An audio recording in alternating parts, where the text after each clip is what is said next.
Hi, I'm the mouth of Michigan, Rob Mendyka, the host and champion of the I'm Always Right Sports podcast. Now, we've been teasing for weeks, changes are coming. Those big changes are now here, and I thought, who better to announce these changes than, well, the champion and host himself? Because starting this week, we have a new logo. We have a brand new website and a brand new studio bringing you the same great content every single week that you know and love. So on behalf of everybody here at the I'm Always Right Sports podcast, welcome to the new era.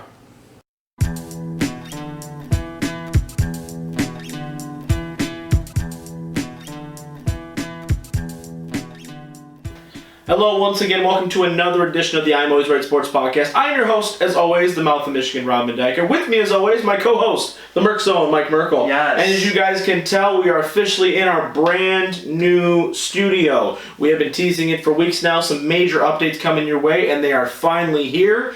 Mike, as you know, right, we've been hiding this for a while. We've been keeping it a secret. For some of our more devoted fans, I think they already found out, but we have a brand new website as well, I'mAlwaysRightPC.com, where you can find all the latest info of where we're going to be at any sort of live event. If you want to see us, maybe at a Lions game or a wrestling show, you know where to find us there.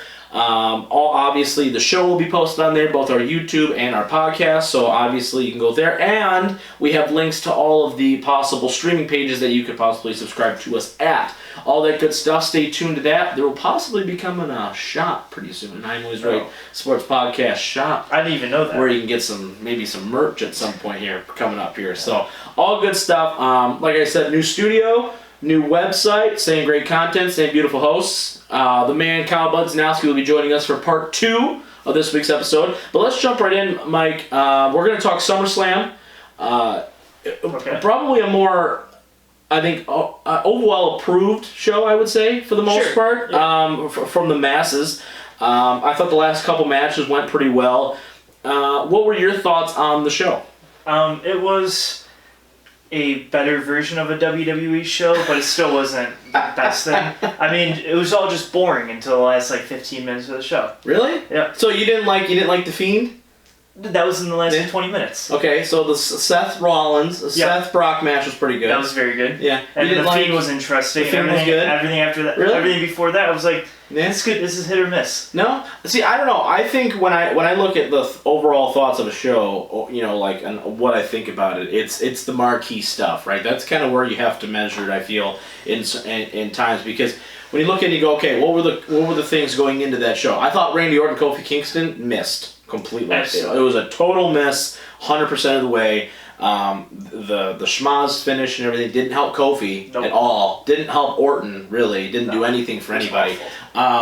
But I will say that I liked the Universal title match. I thought that was a phenomenal piece of business. I know some people were upset. They're like, well, you just gave it to Brock. But most people were mad that they gave it to Brock in the first place. So you can't be mad about both, right? You got to be happy that Rollins is champion. Yeah. And or you had to be happy with Brock being champion and going on through. So I was good with that. I thought the match was, I'd give it a solid B. That's where I would give it. I mean, I agree with you. The show as a whole? Yeah, I would give the show as a whole a B, I would say. I would think that, honestly, I wouldn't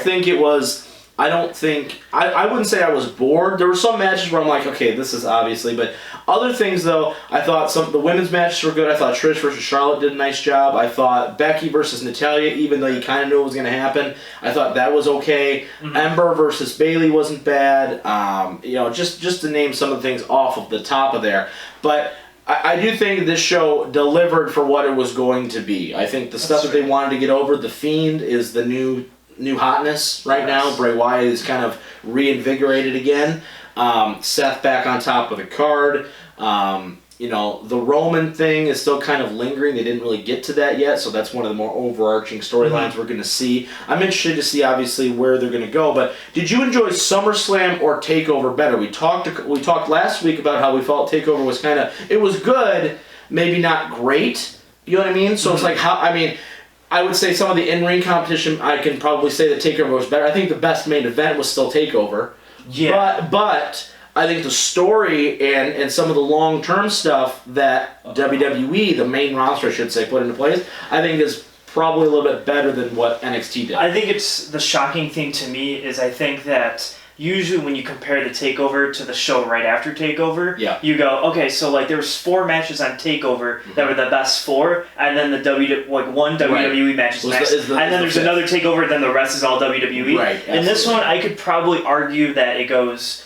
Cole and Gargano are obviously the best match of the weekend, but then I would say Rollins and Lesnar was probably the next best match, which is saying something. Right, absolutely. And then it might go another NXT one, and then you could probably add in like an AJ Ricochet in there, or you can add in, Charlotte Flair Trish was probably the second best women's match on the card. Right. So I think it fought pretty well with it. Yeah, for no the doubt. most part. Yeah. But I'd still would take TakeOver over this. Yeah. I think that obviously, you're a very in-ring driven guy. We're going to talk about the G1 here in a second, if you guys know what that is. But I would agree with you. I think that TakeOver was a little bit better, but I think that WWE, the main roster, I think they achieved more than what TakeOver got out of, what NXT got out of TakeOver. I agree with that. After seeing, though, these last couple pay-per-views that we've seen now, a little new creative direction in some regards, what's your thoughts on WWE's direction going forward, right? With you've got some major guys now, right? So the Roman thing, Bray's going to be an attraction, Undertaker-esque type of character going forward. Finally. Seth is the guy. You still got AJ's things happening. With the club or the OC, whatever the hell you want to call them. You got some others. Buddy Murphy finally getting a chance on SmackDown, right, to show what he's got. Thoughts on their direction going into AEW's launch pretty soon here? Do you think that they're finally starting to ramp it up a little bit, or are they still, in your opinion, stagnant? I think they are ramping it up a little bit. Yeah. I do see over the last week or two, whatever SummerSlam was this last weekend. Yeah. So this past Monday and Tuesday, you could see the divide of the brand split was there. Yes. I don't think I saw much of any Raw, the guys going to SmackDown, SmackDown going to Raw. Right. And if it wasn't like Kofi going there, or it wasn't Reigns going there. It was like, you don't know, maybe you don't know where like the Revival are if you don't know what brand they're on. So you're like, okay, they're a guest on Raw or whatever. Right. But I didn't see any big swings, and also they're finally using their undercard, Yes, like their Bobby Roods and their these guys. Yeah, he got an entrance. He actually had an entrance. And I'm like, oh, where's this coming from? And so they're actually using their undercard guys, and now they just announced King of the Ring. Yes. And I could pull up that bracket, but that bracket has It's stacked. there's probably besides 1 or 2 matches on it in the first round. I'm like every single match is a pick'em. You can't tell, right? You can't tell who's going to win that, and that's something too that I think you're finally starting to see them kind of going back to like the bag of tricks almost with the King of the Ring, and that's the last thing I want to talk about. Kind of coming off of SummerSlam. The King of the Ring tournament, for those of you who don't know, it used to be a big deal. It used to be a really big deal. Excuse me. For a lot of reasons, right? It was a crowning, not only something for some talent to kind of get behind, something for people to fight over, but also it usually was a precursor to some sort of push, right? Yeah. Whether it was Stone Cold Steve Austin in '96, whether it was Triple H in '97, we had even Brett in 92, 93, and Owen in '94. You can look at so many different times where the King of the Ring really skyrocketed somebody. Kurt Angle ushered in, got that into a world title run. Yeah. Edge winning the King of the Ring, really starting his initial real big singles push out of a tag team, right? So a lot of equity has been put into the King of the Ring tournament over the years, and as you mentioned, Mike, with the exception of probably 1 or 2 matches, it's kind of a toss-up just based off of where all these talent are ranked. In your WWE hierarchy, they're all kind of right there, right? So, you've got an Andrade and you've got a Samoa Joe. They're probably on an equal playing field. I mean, they're not in the same match together, obviously, but as far as where they're at in tiers, they're right there together. So it's hard to really pick them. I guess I'm going to ask you, it's a 2-parter for me. A, do you think the King of the Ring will help boost ratings for both Raw and SmackDown? Because people are going to be like, all right, I have a guy, right? Or I have 2 guys one from each brand that I want to see in the final. And 2, who is your pick to win King of the Ring? Because this will be live. You guys will hear this Monday morning, so you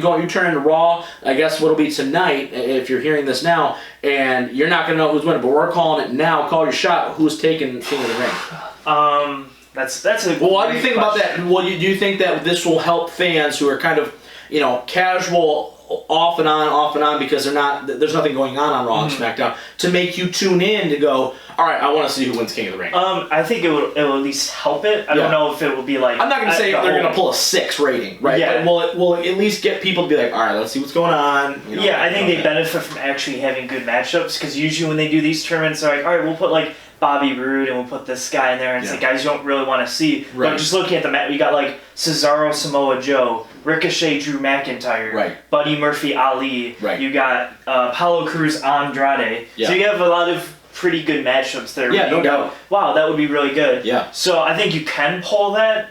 More people will probably come in to watch this. I personally love tournaments. I do too. That's why the G1 we're talking about is one of my favorite things of the year by far. No doubt. But if I had to pick a winner right now, I think picking one from each side. Yeah, pick one from SmackDown, one from Raw. I would have Drew McIntyre probably winning the Raw side with Cesaro probably as like a backup pick. Okay. I think one of them two. I think it's a dark horse pick. Cesaro's a dark horse. And from the SmackDown side, I'm gonna probably go Buddy Murphy because he just had that great match with Reigns. Yeah. So I think they're gonna really start to push him a little bit. And if I had to pick a backup guy, probably Kevin Owens. Yeah. Because he's kind of just there. Right. That's the one. I think Kevin and Drew, I think, are probably the two favorites on each side. I know the Joe is kind of there. I would love to see Andrade as well. Yeah. There's a lot of guys in this tournament where I'm like, man, I wouldn't be mad with a lot of if I could have fantasy booking in the finals for each side, I would have Buddy and Andrade on the SmackDown side, and then I would have like Drew McIntyre and like Sami Zayn or The Miz on the other side, and that's your final four. You're looking like would be really fantastic. Good Absolutely, TV absolutely, yeah. So and then the finals is at Clash of Champions, so you're going to have a exactly. nice little payoff. And you're going to see the payoff, right? Which you didn't really see that outside of probably the year Booker won it. Yeah. So that was the last time the King of the Ring really elevated somebody to a higher level and got them either World Championship run or anything so important. So we've had King of the Ring since then. William Regal, Bad News Barrett, who won it before after that too? I think Sheamus won it a year, and that was all a disaster. So I'm hoping that the King of the Ring this year will at least elevate a talent to where we get a new challenger for hopefully the World Championship is kind of the goal in my opinion. All right, we've been teasing about the G1. Let's talk about the G1 now. Let's shift to the other side of the world, literally. And let's go to New Japan Pro Wrestling. If you don't know what the G1 Climax Tournament is, it's the biggest tournament probably in wrestling, if we're being honest. It is. It's primarily it's a round robin tournament, point system. It's basically everybody faces everybody in their own bracket. The two best guys at the end fight each other. It's all great. If anyone's Impact fans, you could probably go to the Bound for Glory series. Bound for Glory series is kind of a ripoff of that, basically. Yeah, that's a great comparison. If that's the thing you guys watch, WWE doesn't really do anything like that. I guess you got like the Dusty Rhodes Classic is kind of a tournament they do, but not really. There's no point. It's not a round robin thing. Yeah. But the G1 is heavily wrestling based. There's not a story going into it. It's just strictly, all right, here's however many guys, we're gonna go at it and we're gonna see what happens. And out of that, right, we had a finals of Jay White, former champion, against Kota Ibushi, former challenger, I guess, because he's never Intercontinental champion, openweight champion, tag champion, and Kota Ibushi gets the win. And I would say a little bit of a shocker. I wouldn't say necessarily. I think he was probably a favorite in the tournament, but I don't think anybody necessarily had him winning. Just based off of his track record. But thoughts, Mike, for you initially on Kota getting the win? It was fantastic storytelling. Yeah. And I don't know if you actually watched the match. Saw the finals. Yes. But the good guy, bad guy, if everyone thinks that kayfabe is over and you're like, there's no good guys versus bad guys, that's like the epitome of, for sure. of good guy versus bad guy. Like Jay White is probably, if not the second or third best, maybe the best heel in wrestling right now. Yes. Besides maybe like Ciampa when he was a heel, he was doing good stuff. But man, was that just and you could tell, right? You could really feel the crowd behind Kota, right? You kind of felt like there was a fervor. I think everybody was kind of a little like hesitant to get on the train because they thought, okay, Jay White, he lost title to Okada, he's going to get that opportunity back at Kingdom, you know what I mean? But now that they went this way instead, you're just like, yes, finally, like our guy did it, right? Like the guy who's been on the fringe of the main event for so long is now, yes, he did it. He got to the top. He's got his world title shot. He's going to the main event of the first ever 2-night Wrestle Kingdom event, which is going to be phenomenal. We'll have in-depth coverage, obviously, of that. But did you think this G1 was better than years past? Because I think this year was better than last year. In my opinion, the year before that, I don't know, because that was even the year before that was tough. But I think, especially, they just compared last year and this year. This year, I thought was this way year was better. I think the one Kenny won Yeah. was amazing because he had Okada in his block. Yes. So you got that third matchup there. Right. And then ended with Naito in the finals. Mhm. So I think that was just a fantastic near ending. Right. Last year, the standout match to me was Kota Ibushi and Kenny Omega. Right. And after that, it was all kind of it was good, but not the best stuff. Right. This year definitely had a lot of the sub storyline with Moxley being undefeated for so long and then losing out at the very end. You're like, oh my god, because you're thinking he can't possibly win this. Right. So there's no way. And then all of a sudden, she legitimately hurting his ankle in the first night. Right. Everyone goes, oh, it's probably a work. His ankle swelled up to the size of a basketball, and he couldn't walk for 3 days after their first match, and then he went on to eventually win this tournament. Win the whole thing. It's fantastic. Right. And even Jay White, right, losing the initial couple, right, and basically saying, I gotta win 4. All right, I gotta win 3. I gotta win 2. I gotta win 1. So those storylines within it, the Naito thing obviously as well that we kind of had talked about with the potential of him possibly going title versus title. Obviously, that's not going to happen anymore. But lots of intrigue. Did you see the big press conference? I did not see the big press conference. So you didn't see what he said? No, I did not. So his big goal for the end of this year is he wants to challenge for the Intercontinental Champion until the rest of the year. So he wants to win the first night. He wants to win the IC title, and then he wants to night 2 have the world title match. That's interesting. Yeah. I don't know how they would. Because Naito and Jay were in the same block. He gets his rematch clause against Naito from losing it. Oh, okay. I guess that's so true. Or they can pull something out where Naito loses it to someone that Ibushi beat in the tournament, then you can go, I beat you, so I get this match. Because I would think, honestly, the way they want to set it up, now this is obviously a little sidetrack, but I think that you'd want to go Jay White Naito for the IC title, and then because Jay White got the win to get to the finals, and then have Ibushi lose night 1. Right, kind of like that. Kind of like Bret Hart WrestleMania 10. He loses his first match to Owen at the very start of the show, but winds up being the champion at the very end of the night. Mm-hmm. You know what I mean? I think that would be tremendous storytelling. Or him going in as Intercontinental Champion, losing it. That'd be cool too. The next day, right after the G1, he was talking about how he wants to challenge for the IC because he does want to do an IC versus heavyweight title for night 2. Now that I'm just thinking about this, right? What if he beats Naito ahead of that, right? Or for whatever reason he gets his rematch, and then Jay beats him at Wrestle Kingdom or something like that. So he beats him night 1, Ibushi wins night 2, so now Jay White also has the claim where I beat you already yesterday, and now you've got champion versus champion who has, and the IC champ has a legitimate gripe to be like, I want to challenge you for that now because I beat you yesterday. You know what I mean, kind of thing. Lots of great avenues there, and once again we got to commend New Japan, with the loss of the Bucks and Kenny and so many of these guys that you're going to be seeing pretty soon on TNT. They've done a really, really, really nice job of backfilling their roster and really making new stars, establishing new talent, taking some talent that's been there before and elevating them to a new level or adding new dimensions. They've done a really, really, really nice job with really front-loading their roster. Do you think, let's just go straight at it, do you think, if we're assuming this happens, right, let's use something screwy, Ibushi Okada main event, Wrestle Kingdom, Ibushi winning the championship?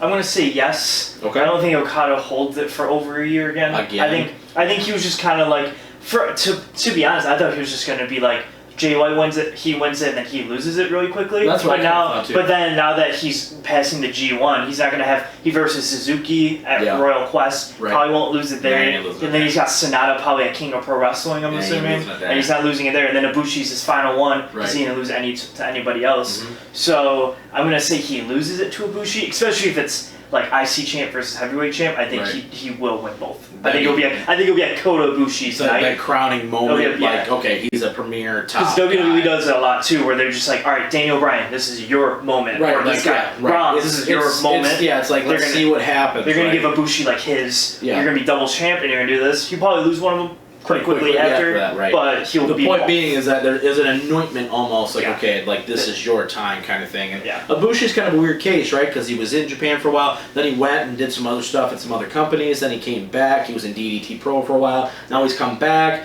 he's better than ever, he's had some health issues. I mean, he's junior heavyweight champ, he won the New Japan Cup, he's been junior tag champ, openweight champ, I think it just came out that he's the only person to win.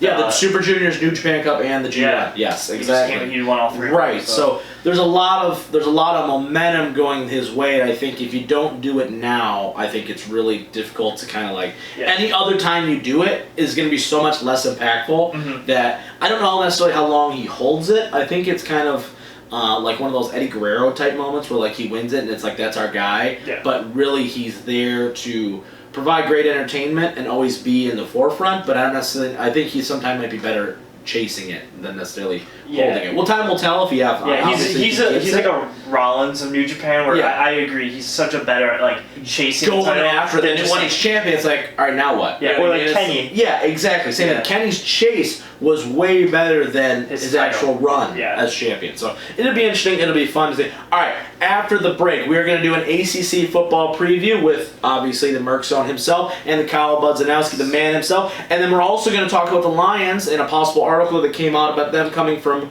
worst to first and having probably the best odds out of those 14 or out of those 8 teams. And then at the end of the show, we're going to talk Michigan, Ohio State, that rivalry, some trademarks of the word the or the, whatever you want to say, all that good stuff, and more in the new and improved I'm Always Right Sports podcast. Stick around. The Mouth of Michigan, Rob Deck. And just reminding you once again, we have a brand new website, I'mAlwaysRightPC.com. You know where to find all the latest news. You know where to find where we're going to be at. You know where the newest shows and the newest videos are going to be posted. That's right, I'mAlwaysRightPC.com. Check it out now. All right, welcome back to part 2 of episode 38 of the I'm Always Right Sports podcast. We welcome to the show the man himself, Kyle Budzanowski. Would not be a new era type of episode without the man himself on the show. So welcome, Kyle. Let's jump right into it now. We're going to talk some ACC football preview. It's the last big conference. You know, we kind of held off just because, honestly, it's Clemson. Let's just go right to the you want to just go quickly? Let's just start from the end and work our way back to the beginning. And I mean, let's be real. But, all right, we got to do it. We did it to the rest of them, even though hopefully Clemson's schedule is not a complete disaster like Bama's was last week, so I don't get all hot and bothered about it on our new set. I don't want to break stuff already. Okay, these class cases are pretty nice. I know, right? Kyle, you're going to chip in for some of this, too? Yeah. Of course I'm going to chip in. Kyle's got the under forever. He's got the under. Clemson. Clemson goes undefeated, and Trevor Lawrence levitates above the college football playoff, while everybody else is just okay. Yes. That's what he's all right, so we're going to start off with the Atlantic Division. They go Atlantic and Coastal Divisions. Of course. Because, you know, they're the only other team that has go East and West. Right. So we're going to start with Boston College. They're under over 7.5 games. Right. Let's see, they got a home stretch of Virginia Tech, Richmond, Kansas to start the season. Yeah. And they also have at Rutgers, so take that as you may. Through the season, you got at Louisville, at Clemson, at Syracuse, at Notre Dame. Right. And then you're playing home games against Florida State and NC State also. So what's their over? 7.5. 7.5. It's okay. It's I think those away games are tough, but those home games are wonderful. What do you think? Just like starting. I'd probably go with the over. Yeah. Just because I think Clemson, Syracuse and Notre Dame are probably losses, but like you got like Kansas, Richmond, Wake Forest, NC State. I mean, that's Virginia Tech you have to play too. Virginia Tech, but you get them at home. So, I mean, it's not looking too awful. Yeah, it's weird. Boston College is a Boston weird College team. can be good sometimes. Well, Boston College is weird because I feel like every once in a while they have like a great NFL prospect that just comes out of nowhere, right? Yeah. Like Matt Ryan played at Boston College. Nobody would have ever, it's like it's a weird place to play. I'll take the over. I'll kind of lend to your expertise a little bit just going off of that schedule. But, like, honestly, that's a weird team. They're just very... There's nothing about them where you can go trendy-wise, like, oh yeah, Boston College is a staple, like up in the top of the league every year compared to some others. So I'll take the over. Okay. Give them some. Looking at the schedule, nothing. He's gonna say the under. He's such a jerk. I was gonna say the over, but now I'll go with the under. Okay. I say Rice upsets them. All right. Boston College? We're just gonna annoy you. They don't play Rice. Oh no. You looking at like baseball or something? Richmond. Oh, okay. Good Lord. Richmond with the upset. Spiders. Okay. Next, we got Clemson, probably the favorites. They're under at 11.5. Last year were They undefeated. only play 12 games. Let's see. They have home games against Georgia Tech, Texas A&M, and Charlotte. Whoa, Charlotte. They also play Florida State at home, Boston College, Wofford, Wake Forest at home, but they have road games at North Carolina, at Louisville, at NC State. Yeah, so they're going undefeated, straight up. Like there's nothing about that. The site I'm using for it that they're Yeah. predicting has them losing Texas A&M. No way, dude. Unless Trevor Lawrence falls off a cliff, like performance-wise, then I don't see a way this team loses. I think the one team at Syracuse, because Syracuse it was really good last year. Yeah. That's a tough. Yeah. At Syracuse is tough, but besides that, I'm like There's at least 11 I'm points. thinking, they're there. I mean, like I said. If I had to bet, I would bet the under because I quarterback. just bet they lose one of those games somewhere. I'm not even gonna do that. I have Clemson's one of those teams where they're not like an Ohio State or something like that where they lose a weird game like that where it's like where the hell did that come from? Like if they're gonna lose, they're gonna lose to a good football team. I feel like so with that, they're undefeated. Just be done with it. Kyle.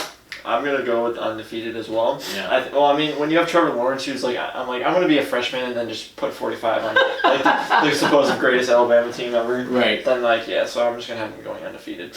Yeah. You don't really need much. That's fair. Yeah. If you're a Clemson fan, you're living the life right about really now. Honestly, you got the best young quarterback in the country. He's gonna be the number one pick when he leaves, whenever he wants to. He could have left last year and probably would have been the number one pick if we're being honest. So definitely. Can't legally do it, but can't legally do it, but yeah.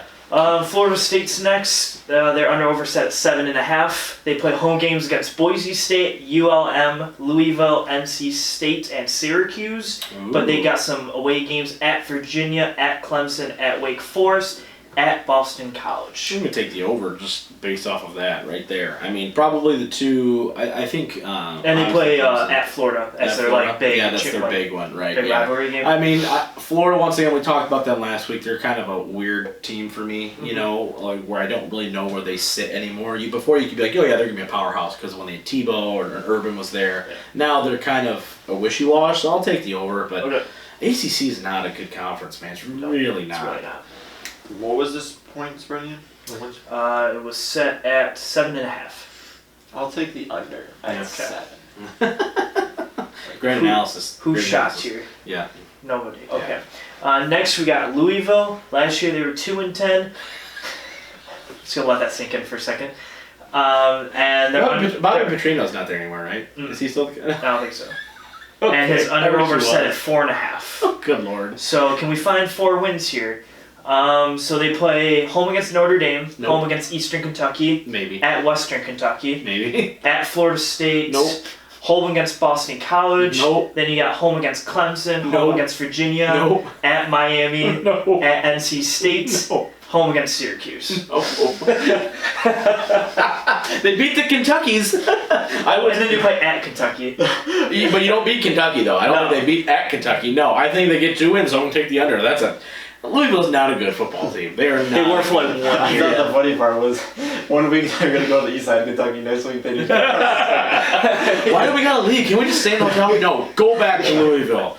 Go back. We're going to go back to Western after. Well, it's Louisville, Kentucky, right? So they just play within their own state. Like, all right, let's go to Northern, Eastern, Southern, and Western Kentucky. And then play University of Kentucky. They're like, where do we go? I know, right? Exactly. We've all gone to all 4 corners. Yeah. That's fantastic. That's good stuff. All right, next we got NC State. Garbage. Last year they were 9-4. Good for them.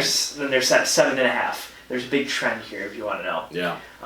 They play home games East Carolina, Western Carolina. Michigan's first 4 games in like 4 years. We're gonna play Northern. That's their first year as a football team. We're gonna play Western, Eastern, and then we're gonna play Central, and then the Southern, which is just like funny side note. Funny side note. I did that NCAA 14 when we can make the schedule. I went all right. So Eastern, Central, Western, and then Toledo were my first 4 games. So that's funny. Okay. Started out 4-0, and you're still 25th ranked in the country. So you got Eastern Carolina, Western Carolina. Then you got home against Ball State, Syracuse, Wake Forest, Clemson. We play road games against Georgia Tech. Who is this? Florida State, NC State. NC State? Yeah. Yeah. What's it, 7.5? Yeah. I think they get to 8 wins. I don't think they get to 9 again, but I think they get to 8 wins. I wouldn't be shocked by that. I mean, like the first few games alone, I mean, you're beating up teams that are basically community colleges, so, it's like... You only need like 4 more wins after that. That's what I'm saying. So, I mean, and I think some of these teams, like Wake Forest is going to be a weird team, Syracuse is going to be weird, so those games are all kind of toss-ups, so if you're just playing the numbers, some of these games, they're not winning, straight up, right? But others, you go, okay, why not? You know what I mean? I think they could. Who does NC State have, like, anyone? Like, dude, well, they have people. I mean, they have like 53 guys. They have a whole team. roster. They have a whole team. Yeah. Well, I've never heard of a single person on that team, but I mean, I don't think I had either, but they're playing Western. I've never actually watched. Fun fact: I've never watched an NC State game, so. Well, you're about to now. I guess you're going to sit through and watch the best of NC State. I watched some against Clemson. NC State highlights. NC State highlights on YouTube. And then we can't find them. 10 seconds, non-existing, and then it's just like a slideshow. Let's keep going. Next, we got Syracuse. Woo! They were 10-3 last year. They're under set at, what do you think? 7.5. Yep. Yeah, because you know what it is. Even Vegas is being lazy about this. Like, I'm sure some ACC fans are gonna look at this and be like, "You guys didn't do anything." Yeah, because we all know what's gonna happen. It's like gravity. You just have to accept it. Clemson's winning this whole thing. Mm-hmm. So I mean, Syracuse may be number 2. Who cares? Because it's not gonna matter. But I mean, you can give me especially on this side. Yeah, no, Syracuse on the other side, you could have a discussion. Maybe, yeah, but I mean, all right. So Syracuse got wins. at Liberty, home against Holy Cross, home against Western Michigan. Holy Cross of high school. It is actually, but and then you play at Maryland, home against Clemson, at NC State, at Florida State, at Duke, at Louisville, home against Wake Forest. Yeah, so I see 2 losses on that so far. Yeah. Right? I mean, Clemson and probably Florida State are probably the 2 that I would pigeonhole as losses. Maybe NC State. Maybe on NC the road. State. Yeah, but I mean, 7.5. I'll take the over. I think, like I said, it's gonna be the race for second place in a bowl game. Yeah. That's really what you're playing for in the ACC. And the ACC, similar to the Big 12. And the Pac-12, to a certain extent, there's not enough competition to where you have to dominate in your league in order to get there. Like, Clemson's a very good football team, and they will probably dominate their entire conference and win it. That's how they'll get to the Final Four, not because of their strength of schedule, just because they're probably just going to go through everybody like a buzzsaw. Yeah. You know what I mean? So, Kyle, I mean, what do you got for that? Under? I mean, under? I give the over. Yeah. Okay. Probably, I could see a 9-win season. Yeah. Just a little bit of As I say, it's a race for second place, honestly, in this side of it, at least, right? So, I mean... And then next and last in this side, we got Wake Forest. Last year they were 7-6. Their over is at 6.5. Under. I'm calling it now. Do I have to go through it? No, I'm not. Okay. Sorry, Wake They Forest. play at Clemson, so... Yeah. So that's a loss. We know that. I mean, but no. Once again, though, right? It's you're gonna have a whole bunch of bottom to middle of the road teams beating each other week to week. It's all is what it's gonna be. All right. So next we got the Coastal Division. Ooh. Which I can't tell you why it's the Coastal Division, but it's the ACC, dude. it's a Coastal Division. They just finally got football like 5 years ago. Yeah. They're getting their first network, like... ever. Yeah, I know, right? Exactly, because it's like, before it was like, okay, we got Duke and North Carolina basketball, and that was it. No one paid attention to any of their football teams until now. So, so we're going to start with Duke, funny enough. Last year they were 8-5. I would never have guessed that if I didn't know. Hey, Cutcliffe, man, dude, Cutcliffe. Not And, bad. He was a guy in line to... This year they're set at 5.5. Yeah, so that seems about right. They play home against Alabama week 1. So that's fun. It's a good start. They play home against North Carolina A&T and at Mid-Tennessee State. So they're 3-0 from right there. Alabama home. Chalk it up as a win. No, Duke sucks. Let's be real. Yeah. Like, they're not a good football team. You got home against Pitt, home against Georgia Tech, at North Carolina, home against Notre Dame, home against Syracuse, home against Miami. I'm going to say the under. It's Okay. not going to be good. It's Yeah, not going to be a that great sounds time. kind of rough. Next, we got Georgia Tech. So last year they were 7-6. They're set at 6.5.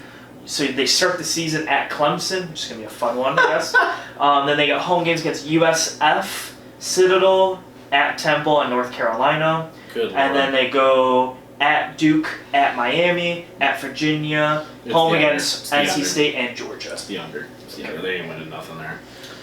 Next you got Citadel. Miami at Citadel. Good lord. Hey, they almost... Watch out for Citadel. It was like close at half. I know, at halftime it was like 3-0 against Alabama, and then they lost like 52-3, but it's fine. You got Miami next. Last year they were 7-6. They were actually predicted about 8.5. Yeah, so this is the one team bit. that if you look at Miami, if you look at this side of the bracket, right, Miami's probably the one team that you expect to probably kind of take over, if I had to guess. Yeah. Honestly. Their schedule kind of benefits that theory too, because you start the season home against Florida in Orlando, so it could be a tough one. But then you got at North Carolina, home against Central Michigan. Then you got Virginia Tech, Georgia Tech, all at home, and then you got home against Louisville, at Florida State, at FIU. You got a lot of. I think they can go. I think they can get to 9 wins. Yeah, pretty solidly there. They still recruit really well in Miami. I wouldn't be shocked to see them get there. So yeah, I'm gonna say 9. All right. Kyle, going with the under. I'll give them a 3-win season. Miami? Yeah. Okay, that's fair. Okay, because like I want to let you know that somebody, I had a friend, shout out to Mr. Dennis St. James if you're watching, he told me he was watching this and he was like, yeah, that Kyle guy, he just says things that just contradicts you and your buddy Mike over there, and I think it's hilarious because he doesn't know what's going on. No, I just pay attention to Michigan football. If you expecting like anything else, well, you missed the Big Ten episode. I know. That's because Okay. Side note about the Big Ten. Me and Kyle did a predictions of the entire season of the Big Ten. Yeah. Okay. So we were on this website that you would it'd give you every single game through the Big Ten. Right. And it'd take go through the season and then give us like the rankings after. Spit it out. And I had Purdue going undefeated, 12-0. Seems about right. Yeah, I had Purdue going undefeated. Because you like one guy because he's really fast? Yeah, I was like, who's that name? Rondell Moore. Oh, yeah. So I had them going. I didn't even know it either. Because I didn't tell you. We did the same thing for the NFL one too, and I had the Lions going 12-4 to the NFC Championship game. So, oh boy. No, mostly it got to the point where I'm like, they already made the playoffs. Then I went, all right, screw it. If we're gonna make this stupid, let's make it stupid, and it was fun. I still had New England and New Orleans going to the Super Bowl, didn't I? Yeah. So there you go. See, that's plausible. Anyway, all right, let's keep going. Okay. Well, so back to what I was gonna say with Miami. Yeah. Oh, yeah, Miami. Because I feel like they're going to be a team how Florida State was a couple years ago when they were supposed to be all this thing, and then their quarterback got hurt. Fell to hell. And then I feel like that's going to. So you're just going to predict that their quarterback gets hurt and that's why they lose? No, I'm going to predict that the whole team's going to get hurt. Well, it's weird. They have a true freshman starting because Tate Martell transferred over there from Ohio State and he lost and he didn't even win the job. I'm like, dude, come on. Who else is in this side? I always forget. Who else so you got North Carolina. All right. Pitt. Jeez. And Virginia Tech. Yeah, see, so none of these teams are anything. So let's just do this way. Do we all have Miami going to the final? Yeah. Okay, so we got Miami and Clemson going there. Does Clemson win the ACC? Probably. Okay, no offense to Virginia Tech, Pitt, Pat Narduzzi, your former Spartan, cool. But let's be real. No one's touching Clemson in this division. At least the SEC has a possibility of another team coming out of this, potentially upsetting Bama. Yeah. I don't see a team upsetting Clemson at all. At least in the ACC. I would say I could see Syracuse upsetting, but I don't think they win enough to win. To get there. Yeah. Right. If Clemson gets a loss, it's to Syracuse. But so they're 11-1. Syracuse is probably 9-3. Yeah. And then Clemson still wins. Right, because they have a better record anyway. So I don't see Miami beating them in the end. So that I don't see anyone. No, I don't think so. I see Clemson winning the ACC. Yeah. That's good. I mean, so you have Clemson getting the Final Four then too? Yes. Okay. Clemson going to the Final Four? Okay. Just one. Who's your Final Four this year, Kyle? I don't think we ever. Let's see. He's got Bama, Clemson, Michigan, and Georgia. So you got 2 SEC teams again. Jeez Louise. I just don't see Oklahoma. I mean, Jalen Hurts is good, but I don't see him going to the Final Four. I think Georgia can beat him. Interesting. All right, let's move on because Mike's gonna jump across this newly furnished table here and take out shots. I don't like Oklahoma. But shots. All right, let's jump in now. Let's jump into some pro stuff, and then we'll talk about Michigan at the end because I know Kyle has some hot takes. But there was an article that came out on Bleacher Report this past week. Mike passed it along to me when we were writing the show this week, where the Lions are ranked the best team to go from worst to first in their division.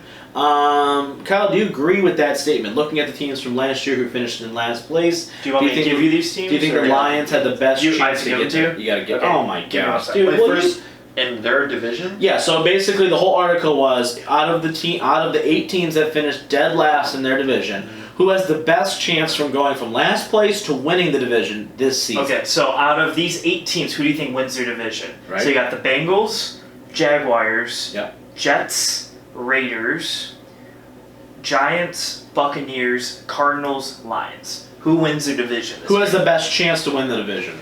Their individual division. That's kind of the This is the thing is all these teams could, you could be like, oh, they might have a chance, but then they also could just fall apart. That's the point. Right. Yeah. That's the point. Yeah. I would almost say not the Jags. The Jags probably won't have an offense. I want to say the Jets. Yeah. Maybe the Jets, but not the Jets. But it's New England's doing it. But New England's there. I know, but that's the only team that I feel like would even just be good. I think the Jets are gonna. This will be the first year the Jets are actually gonna be a legit good football team, not the fake good football team that they had a few years ago. Here's the thing. I think the Jets are and possibly the Lions, if you want to put them in there, are the only two teams that can make it to the playoffs out of the teams that were in that. Yeah, honestly, I think the Raiders are a year away if they're going to do it. Yeah, Raiders are a year away. Jags, unless the division crumbles itself together. Right. But I think the Colts are way too good. Yeah. Bengals. Nope. Yeah. Giants, Cowboys, and Eagles are already there. Buccaneers have the hardest division in football, and then the Cardinals have the Rams and the Seahawks, and now the Niners with Garoppolo back. Mm-hmm. So I think if you're gonna even say any of these teams, it's the Lions and Jets. I would, But the Jets are just in that hole where they have New England, and really the Lions are in the hole because they have one of the toughest. I think it's a tougher division. I think the only reason why you could lend the fact to say the Lions have the best chance is because theoretically you don't. Everybody kind of goes in. It's like there's big enough flaws in each football team where you can go, yeah, I can see them not winning the division, right? Like the Packers, you don't know what that defense is going to be, right? You don't know the receivers. Yeah. The Lions, all right, what's this defense going to be? Do they have the good enough secondary? Will the pass rush be there? Can Stafford bounce back? Minnesota, can Kirk Cousins be who Minnesota's paying him to be, right? Can the defense bounce back? Can Dalvin Cook be fully healthy? Chicago, the defense is going to clearly regress. There's no way you can maintain that turnover margin for that long. But because of that, you've got, that offense now has to step up. Can they step up? I don't know. So I would agree that probably the Lions have the best chance. Do you guys think that, based off of what you guys are seeing, and I'm going to kind of keep checking in with you guys, based off what you guys seen last night, or I guess 2 days ago if you're hearing this now, about their preseason action so far, obviously we haven't seen Stafford play yet. Do you think that, are you still confident that they can do this, or is this next week going to be the game where, okay, this is where I'm going to get some sort of either the confidence, be like, yep, we can totally do it, where we can win the division, or at least make the playoffs, or if it's a total disaster, you're like, geez, this season's going to be a rough go. Okay, I will say, watching the game Saturday night, we'll actually put a date to this day, Saturday night against the Texans, because you have to account that they have Josh Johnson in there at quarterback, and they didn't have any of the receivers there, so their starting receiver was Lacey, Eddie Lacey or whatever his name was. Chris Lacey, yeah. Eddie Lacey's on the couch eating donuts. And Brandon Powell was there too. So those were your top receivers, but everyone else was there for the most part on offense, and they looked not great, not good, but it was Carry On looked very good. Yeah. But the team was could function, is what I would say. Yeah. As they were they could move the ball a little bit, and you saw sparks of this could work. Mm-hmm. And I think then once you add Stafford and you add your 3 star receivers to that group, I think that just makes you that much better. Yeah. And the Texans were playing with their whole defense for the first 2 drives. Right. So you saw them against an actual defense that was starting and doing stuff with it, and they were progressing a little bit. Defensively, I think they had most of their starters in, besides their D-line. Their D-line was all completely gone. But they had Dubai, you had Slay and Arurie, and then you had both your safeties, and defensive backs did well. It was just you couldn't get any push anywhere. Yeah. But obviously he held the ball forever, Deshaun did. Yeah. So it's good and bad. And if you want to flip a little bit, I also watched the game Kyler Murray was in, his second game against the Raiders. Yeah. And that was an abysmal performance by Kyler Murray, if you want to know. Right. I think he got sacked 4 times, he caused a safety, and he only completed 1 pass. Right. So still preseason. So preseason, but it looked worse off for the Cardinals when we play week 1 than the Lions week 2. All right, Kyle. I know you've been waiting for it. Let's jump right into it. Michigan trolling Ohio State. Ohio State attempting to trademark the word "the" for the Ohio State, because every single guy who ever goes there has to say the Ohio State. Do you think, and I'm going to ask you this individually, because I kind of think I already know Mike's answer, I might get a rebuttal in a second. Do you think that this is even a rivalry anymore for Michigan to even have like the balls, I guess is the best way of saying it, to be like to try and troll Ohio State. Based off what we've seen the past 10 years, 2 or 3 different coaches, the result has been the same. Ohio State's beaten Michigan at the end of the year. Do you think they have any clout whatsoever to be like, this is still a rivalry, yes, and we can still theoretically take a shot, even though we've not been able to back it up on the field in a decade? I mean, like, you can take all the shots you want, but like you said, you can't ever back it up. So if you could say whatever you want. Is this a smart move by them? Is it? I mean, this probably the smart move is to say nothing and work on your team and beat them. But yeah, right. But as like, if it's just frustrating sometimes. But like, I don't even like care what they do. I just want them to win. He feels like I feel like him with the Lions. Let's win, please. Like I guess it's a rivalry. It really gets hyped up as a rivalry probably by like the TV, so people for watch sure, it. absolutely. But ratings bonanza. In reality, it's really not, and until you really can beat them, then like trying to have clout or trolling them will really mean absolutely nothing. Right. I'm surprised actually you came in with such a composed take, because I thought you were gonna be like full on like, yeah, I'm happy they're doing that. Well, actually, I guess this is like because I kind of like what they're doing. Yeah, I was gonna ask you, Mike. I guess I'm like the Kyle in this situation, because I thought this is what Kyle was gonna say. Yeah. But I actually kind of like what they're doing, because at least. Like, even, like, that stretch where they lost to Michigan State every year, I like, at least they have, like, confidence going in, going, we think we could beat you. Yeah. Even though the last, like, couple years or whatever, you can't. At least they're not like, shit, we have to go play Ohio State now. Like, they're going into this, they're talking crap and stuff, and they're going, we think... Because you haven't shown it, we think we can beat you. Right. Like, we think we have the talent around us to beat you. Because, like, if they're just sitting around not saying anything, then to me that's like... They don't know if they can really beat them. Like, that's like question marks. Right. And I do think there's confidence of Urban just left, and they have a freshman quarterback that now you're just like, does Harbaugh have to win this year? Yeah. Do they have to beat Ohio State this year? Well, I mean, they don't have to. But from a legacy perspective, that you would have gone 0-4 now, right? 0-5. Would be so, I mean, so you're saying this is a must-win year for Harbaugh? You have to beat Ohio State this year? Yes. Probably. But if he loses, does he deserve to be fired? No. I don't think he deserves to be fired. So let's say they go go undefeated until they play Ohio State and they lose to Ohio State. 11-1. They go 11-1, but they don't make the Big Ten championship because of it.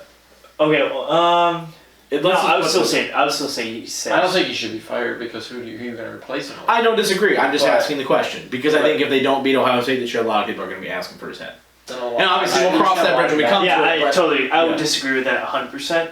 I mean, he's only giving you, like, there was a point where, like, Brady Hoke, when he was here, and he lost 3 of the 4 years, and the 1 year they were good, then they lost him. And I'm like, okay, so you lose every single year, and then the 1 year you're good, but you still can't beat him. That's annoying. At least you're getting, like, 10, 11 win seasons every year with him. Mm-hmm. So you're at least getting, like, at the end of the day, you go, but, like, if you compare it to, like, NFL, that's, like, a team going 11 wins every year. Like, it's not like, it's not like, oh, you didn't make it to the playoffs. Oh, you didn't make it here, but you still did a very good. It's like the Lions the last 5 years. Right. They've had 9, 10 win, 11 win seasons. Right. They just haven't done stuff. But it's not like, oh, we need to fire this guy now. Right. That's why. Well, I mean, I would reckon it to a little bit like the sense of, okay, are you becoming complacent, like as a fan, right? Are you complacent with if they were to never win a Big Ten championship with Harbaugh?